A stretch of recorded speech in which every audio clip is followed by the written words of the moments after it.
মায়ে ৰাতিপুৱা জগাই দিয়াৰ পাছত বাহিৰত গৈ দেখো দেউতাই গৰুৰ কাৰণে চাট বনাই আছে। আজিতো গৰু বিহু। তেনেকৈ পাছত এডাল মই বনাবলৈ লৈছো। কাটি থোৱা লাও, বেঙেনা, থেকেৰা, তিয়ঁহ, কেৰেলা আদিৰে লাহে লাহে সম্পূৰ্ণ কৰিলো। দুডাল ৰেডি হৈ গ'ল আৰু এইখিনি বাহিলে মানে বহা নাই। গৰুক গা ধোৱাৰ পাছত গৰু গাত দলিয়াবলৈ লাগিব। আৰু এয়া হৈছে মাখিয়তী পাত।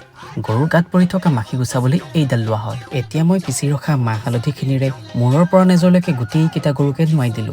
তাৰ পাছত সিহঁতক গা ধুৱাব লাগিব। আমি পিছে পাইপ লগাই সিহঁতক গা ধুৱাইছো। মানে পুখুৰীটো অলপ বোকা, সেয়েহে এইটো সুবিধা থাকোঁতে ইয়াকে ব্যৱহাৰ কৰিলো। আজিয়ে ভালকৈ ধুই লওক, আকৌ 1 বছৰ মূৰতহে ধুৱাব পাৰিম।